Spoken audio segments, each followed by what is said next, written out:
முருகாச்சரணம். முருகன் அடியாரை காக்க நீலச் சிகண்டியில் ஏறி வருவான். அவன் அழகிய வேலாயுதத்தை கொண்டு நம் பகையை அறுத்தருள்வான் என்றெல்லாம் சொல்கின்ற அருணகிரிநாதர் தனக்கு முருகன் ஒரு ஆயுதம் கொடுத்ததாக சொல்கிறார். முருகன் அருணகிரிநாதருக்கு அளித்த ஆயுதம் அது ஒரு கத்தி, வாள். அது எப்பேற்பட்ட வாள்? சுடர் வாள், பிரகாசிக்கின்ற வாள்.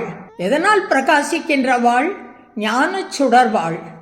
அது அவிரோத ஞான சுடர்வாள் என்று கந்தர் அலங்கார பாடல் 25 குறிப்பிடுகிறார்.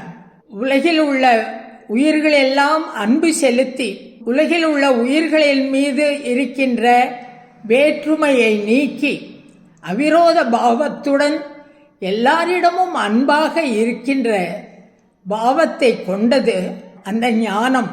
அந்த வாள் எனக்கு கிட்டியது. அந்த வாளை கொண்டு நான் காலனையே விரட்டி விடுவேன். இரவாமல் பிறவாமல் இருக்கின்ற பேரின்ப நிலை எனக்கு கிடைக்கும். சோமநாதன் மடம் என்ற தலத்தை பற்றிய பாடலில் ஒரு வழிபடாது மாயை இருவினை விடாது என்ற பாடலில் குறிப்பிடுகிறார். உபதேச வாழ் எனது பகை தீர அளித்திருக்கிறாய். உன்னுடைய ஞான உபதேசமானது எனக்கு கத்தியாக அமைந்திருக்கிறது. அந்த கத்தியை கொண்டு நான் இப்பிறவி கடலை கடப்பேன். எனது பகை அறுப்பேன். எனது பகை என்றால் என்ன?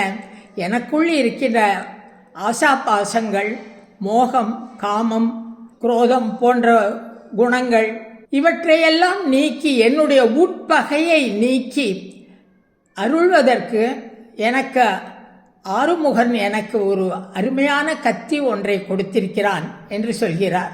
அந்த கந்தர் அலங்கார பாடலில் சொல்லும்போது, வந்தாயடா அந்தகாம் எனக்கு எட்டும்படி சற்று வந்து பார். இந்த ஞான சுடர்வாள் என்ற வார்த்தையை பார்க்கும்போது அருணகிரிநாதர் இதை பாகவதத்திலிருந்து எடுத்திருக்கிறாரோ என்று தோன்றுகிறது. பாகவதம் 5000 ஆண்டுகளுக்கு முற்பட்ட காலத்திய சம்ஸ்கிருத காப்பியம்.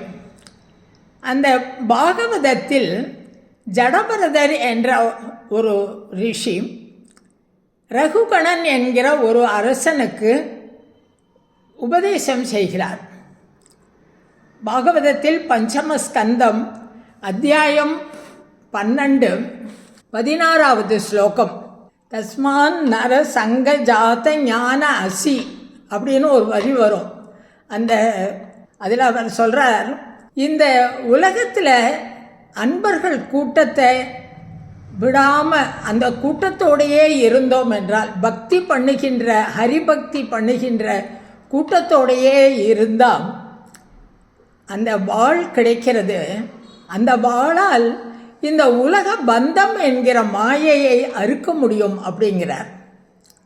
அதே பஞ்சமஸ்கந்தத்தில் 13வது அத்தியாயத்தில் 20வது ஸ்லோகத்தில் சொல்லும்போது அந்த ரகுகணன் என்கிற அரசனை பார்த்து சொல்கிறார், சந்நியஸ்த தண்டம் கிருதபூத மைத்ர அசஜ்ஜிதாத்மா ஹரிசேவையா சிதம் ஞான அசி பதாய தராதிபராம் அப்படிங்கிறார். ஞான அசி, அசினா கத்தி. ஞானம் என்கிற கத்தியை நீ பெற்றுக்கொள். ஞானம் என்கிற கத்தியை கையில் எடு. கிருதபூத மைத்ர, இந்த உலகம் முழுவதும் நீ அன்பு செலுத்து. இந்த உலகத்தில் எல்லாரையும் கஷ்டப்படுத்துவதை நிறுத்து. சந்நியஸ்த தண்ட, மற்றவர்களை துன்பப்படுத்துவதை நிறுத்து. எல்லோரிடமும் அன்பு செலுத்து. கிருதபூத மைத்ர, ரொம்ப அழகான ஒப்புமை. ஏ அரசனே, உனக்கு உயிர்களை துன்புறுத்தும் எண்ணத்தை விட்டுவிடு. உலகில் உள்ள எல்லா உயிர்களையும் பூரண அன்பு கொண்டு பார். அவிரோதம் என்பதற்கு அதுதானே பொருள். உலக பந்தங்களை விட்டு ஞானம் என்கிற வாளை கையில் எடு. அதுவே ஹரிபக்தியினால் கூர்மையாக்கப்படுகிறது என்று அந்த ஸ்லோகத்தில் சொல்கிறார்.